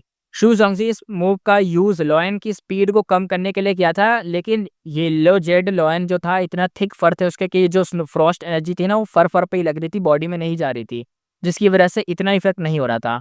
अगर कोई और बेस्ट होता तो शायद भले हो जाता, ब्लड एकदम फ्रीज हो जाता, स्पीड स्लो हो जाती, लेकिन यहाँ पे फर थे जो उसको बचा रहे थे, एक तरीके से डिफेंस बने हुए थे। शिव जोंगजी क्लोज कॉम्बैट में एक्सपर्ट नहीं था, उसने लॉन्ग रेंज अटैक को फाइट पसंद करी थी। लॉयन को क्लोज आते देख शू जोंगजी फिर से रिट्रीट करा, पीछे हटा, immortal killer move I stress use करा। शू जोंगजी लॉयन की तरफ से एकदम फेस करके बैकवर्ड फ्लाई कर रहा था। जहां वो जा रहा था वहां वहां फ्रॉस्ट गैदर हो रही थी, ग्राउंड पे आइस, हर तरफ आइस आइस बन गई थी। जब लॉयन वो आइसी पाथ स्टेप लिया तो उसका स्पीड काफी स्लो हो गया। शू जोंगजी तेज रिट्रीट करते हुए जब डिस्टेंस काफी ज्यादा हो गया तो वो हंस के बोलता है बीस्ट, अब ले मेरा पेनिट्रेटिंग आइस ब्लेड। उसने अपना हाथ उठाया और एक दूर खड़े लॉयन की तरफ एक तरीके से स्लैश भेजा, एक क्रैक की साउंड आई। एक मैसिव आइस ब्लेड हवा में इंस्टेंटली बना और डायरेक्टली येलो जेड लॉयन की तरफ वो फुल फोर्स से स्ट्राइक करा। येलो जेड लॉयन डर से गूंज उठा, ब्लड निकला लेकिन तुरंत ही फ्रीज हो गया। आइस ब्लेड टूट गया लेकिन उसके अंदर फ्रॉस्ट एनर्जी उसकी बॉडी के अंदर स्प्रेड होने लग गई और लॉयन बहुत स्लो पड़ने लगा। येलो जेड लॉयन स्काई की तरफ चीखा, उसके क्लॉज फायर से ग्लो कर रहे थे। उसका स्पीड थोड़ा सा बढ़ा लेकिन फ्रॉस्ट एनर्जी उसको बहुत ज़्यादा हैवीली स्लो कर रहा था। शू जोंगजी का अपर हैंड दिख रहा था। उसने बार-बार इमॉर्टल किलर मूव से लॉयन को अटैक करा। लॉयन की इंजरीज बढ़ रहे थे, वो स्लो हो गया था। जब उसने ब्लड थूका तो फ्रॉल एक तरीके से फ्रोजन एनर्जी भी उसके मुंह से निकली, यानी आइस टाइप का निकला। शू जोंगजी हंसकर कहता है, हा मजा आ गया। उसने सारे इमॉर्टल किलर मूव यूज कर लिए जो उसको क्वीन बाईशंग ने दिए थे। पहले ये लॉयन जैसे बीस्ट उसके लिए प्रॉब्लम होते थे, अब सिर्फ एकदम भाई मार रहा था कुत्ते की तरह इन लॉयन को। शू जोंगजी कहता है final move ice heart lock, इसका भी पावर देखना पड़ेगा। वो लाइटनिंग स्पीड से लॉयन की तरफ चार्ज मारा। लॉयन रिएक्ट भी नहीं कर पाया, उसके गूबॉम एक लाइट आर्मर में एक्टिवेट हो गए। शू जोंगजी कहता है बच्चों का खेल है। उसने दोबारा से पेनिट्रेटिंग आइस ब्लेड यूज करा और लाइट आर्मर को एक सेकंड में ही ब्रेक कर दिया। लॉयन की बैक पर एक डीप घाव बन गया, बोन तक दिखने लग गई।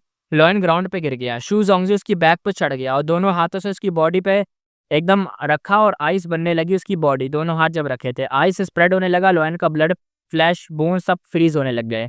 शिव जोंगी अंदर से सोचता हुआ कहता है ये ice heart lock crazy powerful है, लेकिन इमॉर्टल एसेंस बहुत ज्यादा खर्च हो रहा है। फिर उसके मन में थोड़ा ग्रीड आया। शू जोंगी सोचता है इस लॉयन को जिंदा पकड़ के बेच देता हूँ, फ्रीज करके स्टोर कर लूंगा। जिंदा डेसोलेट बीस्ट की वैल्यू हाई होती है। हे तभी एक सडन एक्सप्लोजन हुआ। येलो जेड लॉयन के नीचे एक स्ट्रेंथ पाथ जाइंट हैंड निकल के आया, शू जोंगी को पकड़ लिया। शू जोंगी शॉक में कहता है ये क्या, आइस आर्मर।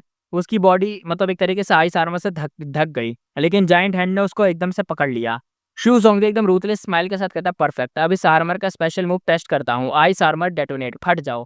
पैंग आवाज आई, आइस आर्मर ब्लास्ट हो गया, फ्रॉस्ट एनर्जी सब जगह फैल गई, जाइंट हैंड पीछे हट गया। शू जोंगी तुरंत भाग गया, लेकिन अगले ही सेकंड उसका स्माइल फ्रीज हो गया। उसके ऊपर एक जाइंट हैंड ऑलरेडी रेडी था। आइस आर्मर ब्रेक हो चुका था, दोबारा एक्टिवेट नहीं कर पाया। नेक्स्ट मोमेंट जायंट हैंड ने उसको सीधा स्लैप कर दिया और एक थप्पड़ में उसको भाई मक्खी की तरह उड़ा दिया। एक थप्पड़।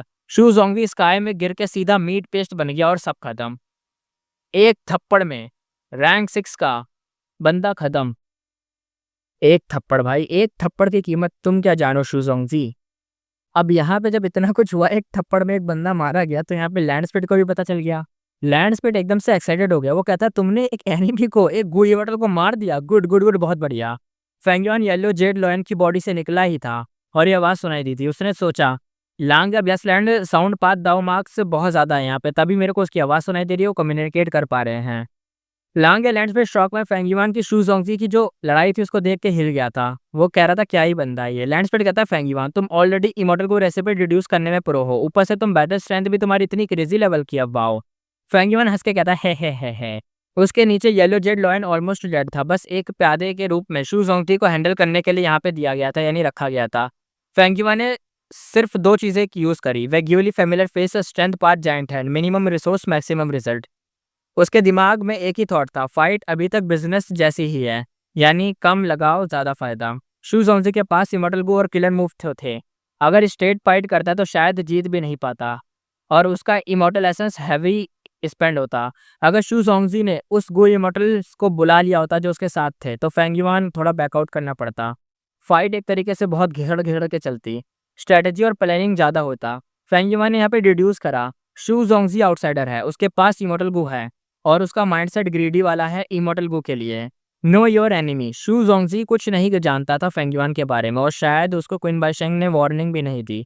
एनिमी बहुत एग्रेसिव था, क्लाउड बिल्डिंग तोड़ रहे थे, डेसोलेट बीस्ट मार रहे थे। एवरी टाइम क्विन बाइशेंग अपडेट्स भेज रहा था सबको कि कहाँ पे क्या क्या हो रहा है। शू ज़ोंगजी को लगा वो जीत रहा है, उसकी ओवर कॉन्फिडेंस उसकी बर्बादी बन गई।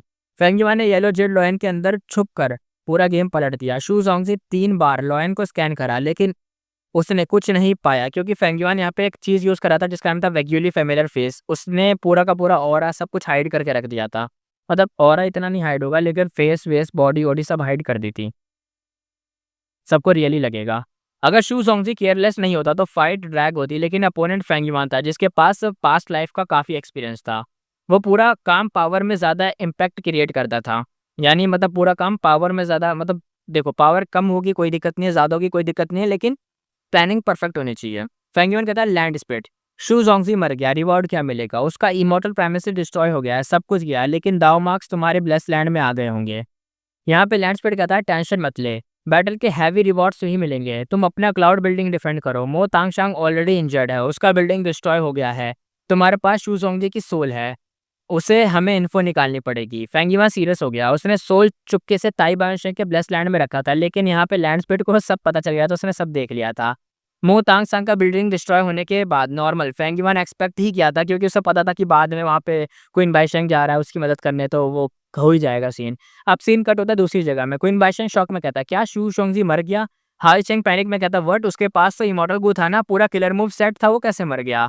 अब हाई चेंग ने प्रेशर थोड़ा मतलब फील करा था, उसमें प्रेशर बढ़ गया था। सैडो सेट के अंदर हाई चेंग रैंक 7 होने के बाद भी वीक था और शू ज़ोंगजी उसका अलाई था। हाई चेंग का बिगेस्ट फियर एनिमी नहीं, बल्कि उसके आसपास के मिस्टीरियस अलाइज ही थे।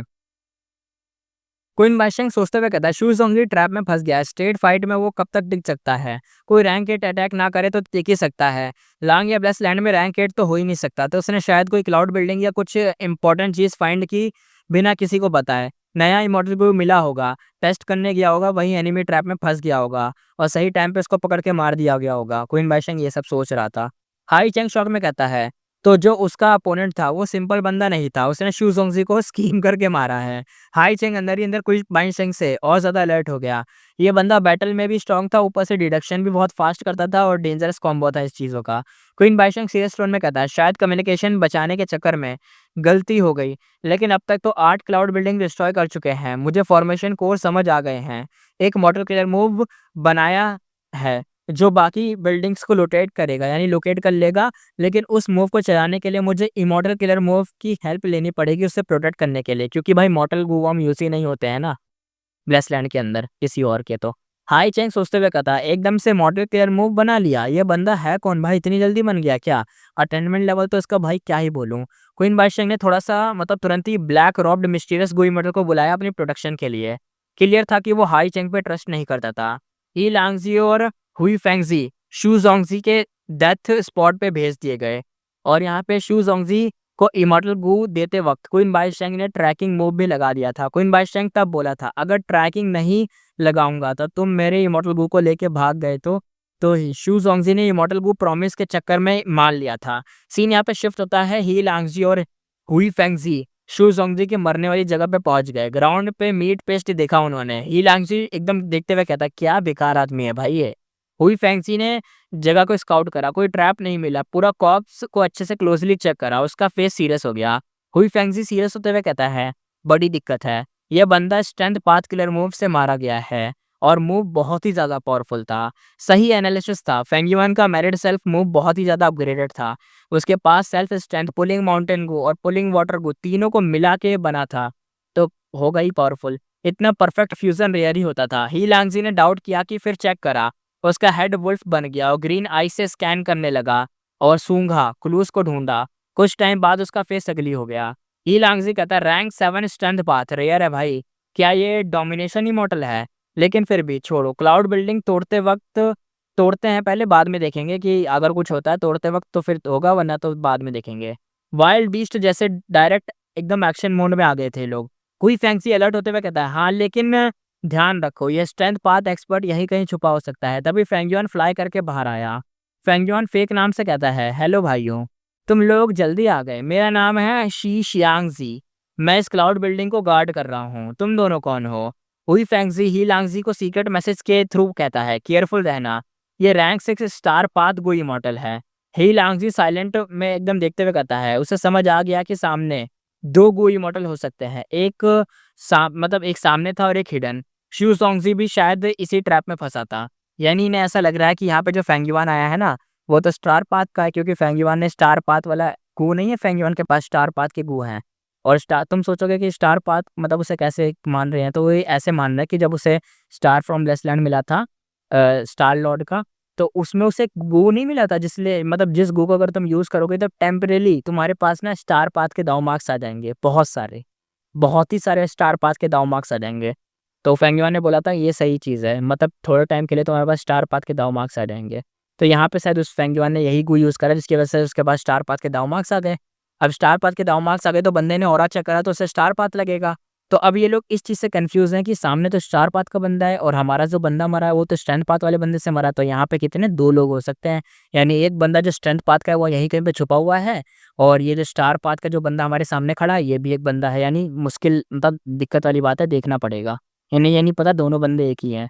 फेंगयुआन दोनों ही पाथ का है, यानी तीनों पाथ का है। अबे ऊपर से उसके पास एक एक्स्ट्रा प्राइमल सी भी है। यार क्या बोलूँ, कितने सारे पाथ परस्यू करता है अपना फेंगयुआन। अब सीन में देखते हैं, हुई फेंगजी और ही लांगजी ने फेंगयुआन को सस्पिशियसली देखा कि मतलब ये क्या है, बहुत सस्पिशियस लग रहा है। फेंगयुआन एकदम अब अलग लुक में था, ब्लू रॉब, स्लीव्स में स्टारलाइट निकल रहा था, टॉल और slim body, white glowing skin, smooth white hair और एकदम immortal expert vibe. Change from immortal को लेने के बाद उसका वेग्यूली फेमिलियर फेस मूव बहुत ज़्यादा पावरफुल हो गया था और पूरा भेस बदल गया था, कोई पहचान नहीं पाया। ही लांगजी डाउट में कहता है, शियांग सिंह शियांगजी, नाम तो सुना ही नहीं मैंने कभी। उसकी आईज में रूथलेसनेस चमक रही थी, कुछ तो ऑफ लग रहा था। हुई फेंगजी अलर्ट मोड में कहता है, तुम नॉर्थर्न प्लेन्स के गु इमॉर्टल हो? फेंगयुआन हंसते हुए कहता है, हाँ, मैं एक छोटा सा लोन कल्टीवेटर हूँ। तुम दोनों तो मतलब फेमस बंदे हो। तुम मैं कौन होता हूँ मतलब अपने आप को तुमसे कंपेयर करने वाला? उसने गेस कर लिया। ही लांगजी और हुई फेंगजी दोनों रैंक 7 है और डेंजरस कॉम्बो है। हुई फेंगजी थ्रेट टोन में कहता है, फेमस हो फिर भी रिटेट नहीं कर रहे हो, फाइट हुई तो मेरे हाथ से मर जाओगे।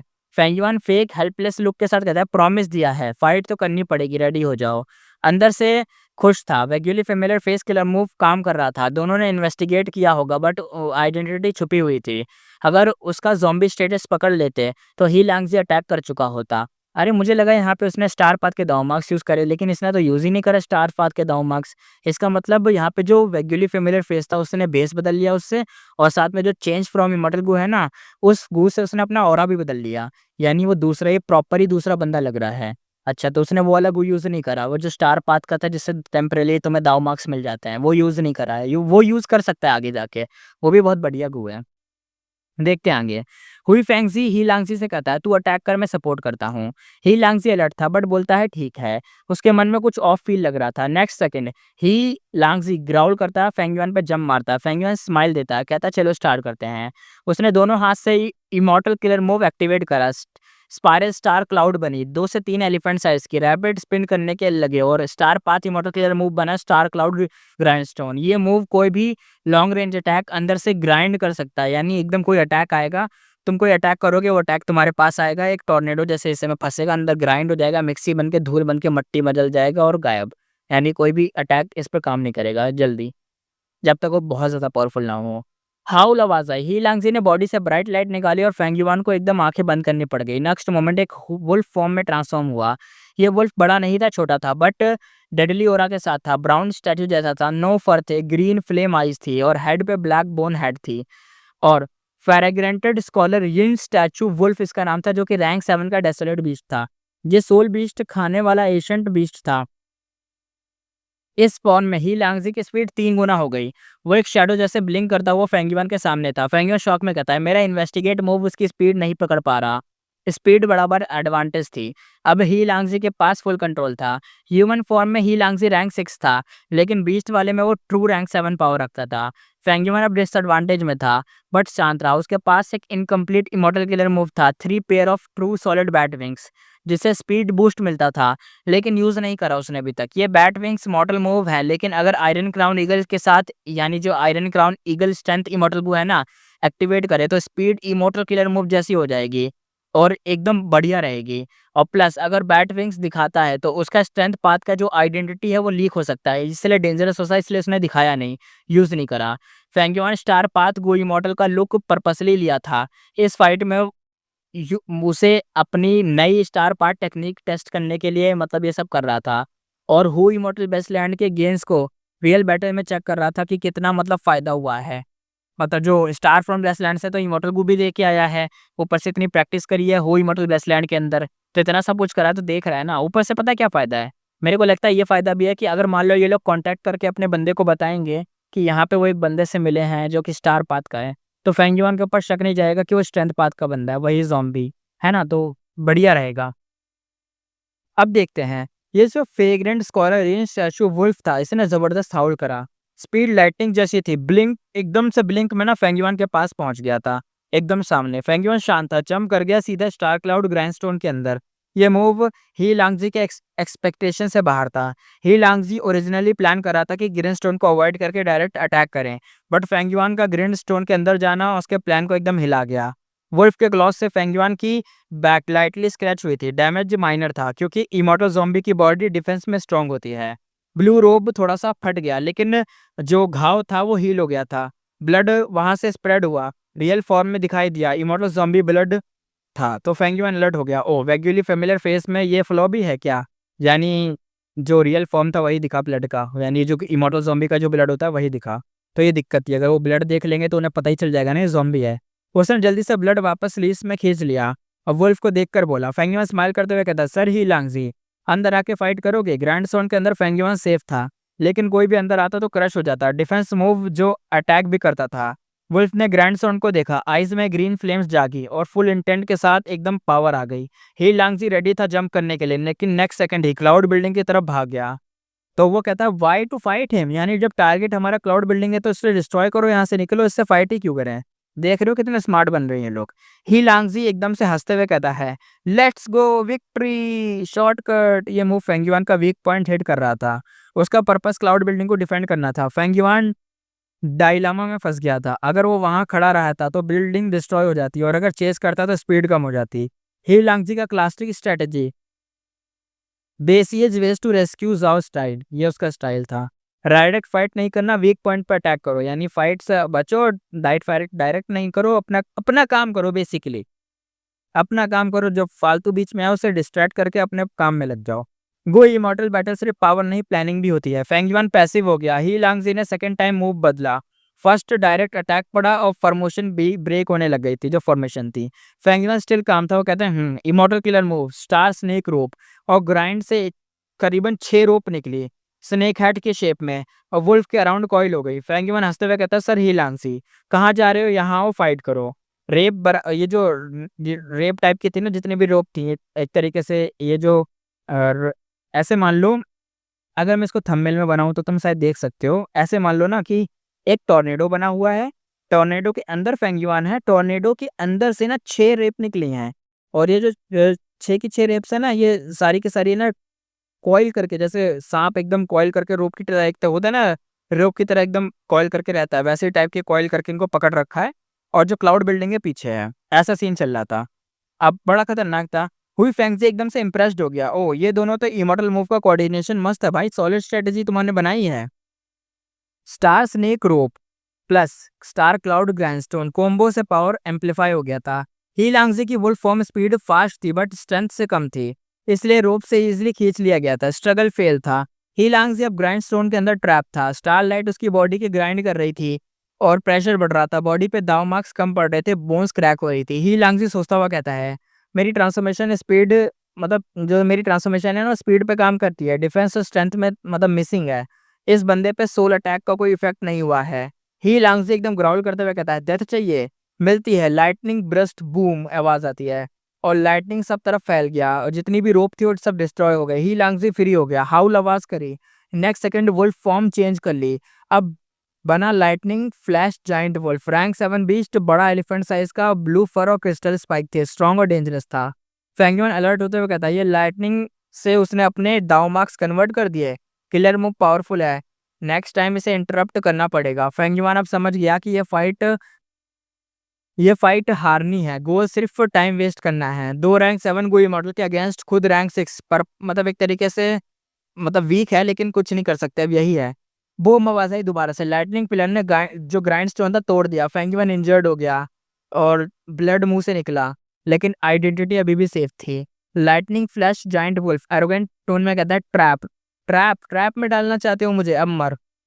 लाइटनिंग बीम शूट हुआ फेंगयुआन की तरफ, ब्लू लाइट उसकी फेस पे जाके रिफ्लेक्ट हुई, लेकिन एकदम से शांत था उसका फेस फेंगयुआन का।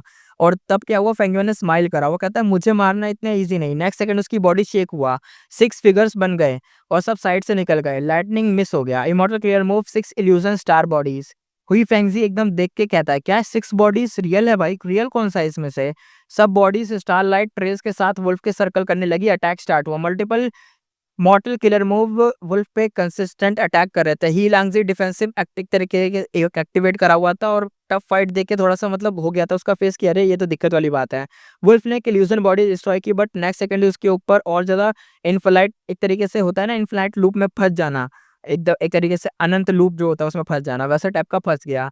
टोटल 8 इल्यूजन बॉडीज डिस्ट्रॉय हुए, हर बार नए बन जाते, यानी मान लो 8 बॉडीज गए, एक बॉडी का तुमने पीछा करा, उसकी पीछे तुम भाग रहे हो, लेकिन वो जो एक बॉडी है वो भी 8 में बदल गई। तो समझ रहे हो इतना खतरनाक हो रहा था। ही लांगजी फ्रस्ट्रेटेड हो गया, इमॉर्टल एसेंस वेस्ट हो रहा है, सिर्फ प्राइमल एसेंस यूज कर रहा था वो। फेंगयुआन एडवांटेज में आ गया, फाइनली सिचुएशन पे अब कंट्रोल मिल गया था उसको।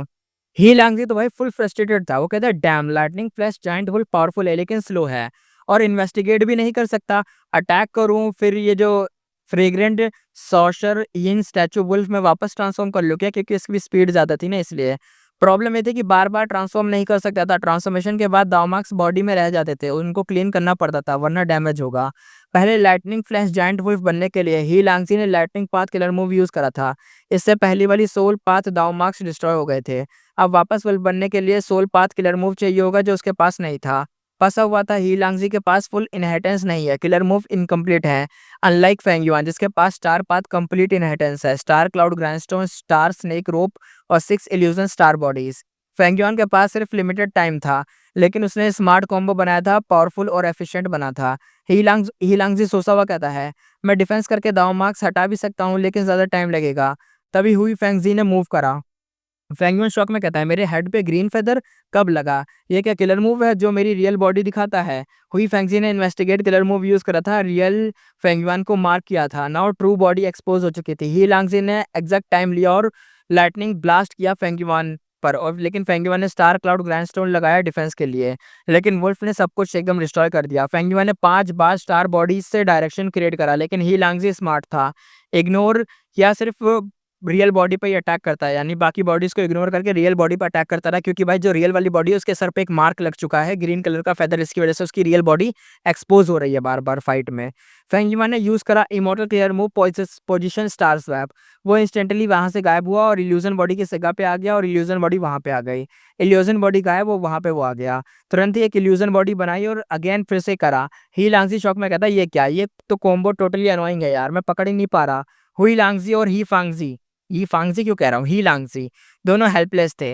दोनों काउंटर अटैक, मतलब एक तरीके से नो काउंटर था, अटैक कहीं नहीं कर पा रहे थे, कोई नो काउंटर हो गया था, इनके पास सोल्यूशन नहीं था, विजडम पाथ से अनरावल करना पॉसिबल ही अभी नहीं था। लेकिन हुई फेंगजी ने डिसाइड करा immortal clear move wind scape, वो एक हवा बन गया, वहां से गायब हुआ, नेक्स्ट सेकंड ही क्लाउड बिल्डिंग के बाहर था।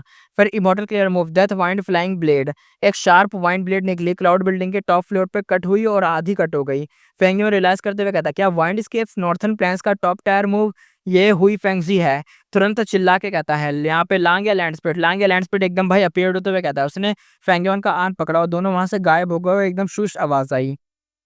गाइस यहाँ पे मैं अब ज़्यादा आपने देखा ही होगा, अच्छे से सुना होगा, मैं बार बार गलत वर्ड पढ़ दे रहा हूँ, हिचकिचा रहा हूँ, अटक रहा हूँ।